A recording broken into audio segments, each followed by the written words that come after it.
To my channel. మనం ఏం చేస్తున్నారో తెలుసా? ఇవాళ పూరికూర అండి. పూరికూరకి కావాల్సిన పదార్థాలు ఏంటో చెప్తాను, వినండి. ఉల్లిపాయలు, చీరుకులు, సాయిపప్పు, ఆవాలు, పచ్చెనగపప్పు, ఉప్పు, పసుపు, పచ్చిమిరకాయలు చీరుకులు, క్యారెట్ ముక్కలు, శనగపిండి, కరివేపాకు, క్యాబేజీ, బంగాళదుంపలు. ముందుగా గిన్నె తీసుకొని అందులో కొంచెం నూనె వేసుకొని ఆయిల్ కాగాక ఉల్లిపాయ ముక్కలు, చీరికలు కోసుకున్నాం కదండి, అవి, పచ్చెనగపప్పు, కాయపప్పు, ఆవాలు, క్యారెట్, క్యాబేజీ,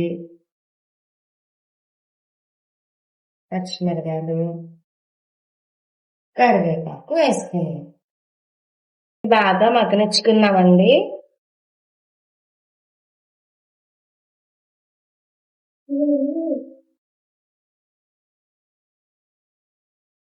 శనగపిండి ఇలా తీసుకుని కొంచెం పసుపు వేసుకుని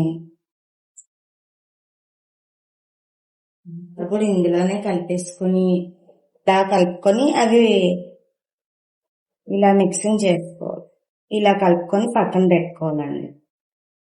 ఉల్లిపాయలు అవి మధ్యలోగా ఇలా రెడీ చేసుకొని పక్కన పెట్టేసుకుంటే మన పని చాలా ఫాస్ట్గా అయిపోతుంది. ఉండలు లేకుండా కలుపుకోవాలండి. ఇది చూసారు కదండి. ఉల్లిపాయలు, క్యారెట్ ఇవన్నీ మగ్గిపోయినాయి కదండి. చూడండి, ఇలా మగ్గాలండి. లైట్ గా మరీ అంతలాగా మగ్గిపోకూడదు. మగ్గాక ఇలా ఈ మిశ్రమాన్ని మనం రెడీ చేసుకున్నాం కదా, శనగపిండి వాటర్ ఇందులో కలుపుకొని పోసుకోవాలి. ఇలా సరిపోకపోతే మనకి ఇంకొన్ని వాటర్ ఇలా కలుపుకుంటా ఉండాలి.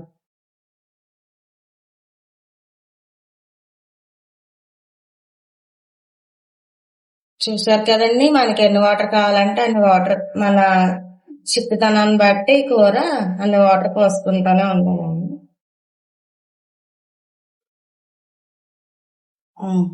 మేము బంగాళదుంపలు ఉడకపెట్టుకుంటామండి.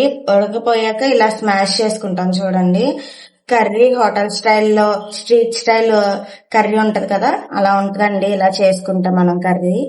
అందుకని మేము ఎప్పుడు లాస్ట్ లోనే వేసుకుంటాం.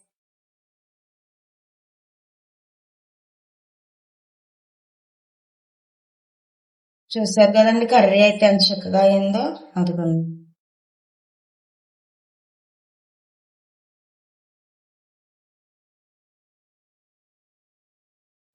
ఇది కస్తూరి మేతి అండి. ఉన్న వాళ్ళు వేసుకోండి, లేకపోతే స్కిప్ చేసుకోండి, పర్లేదు.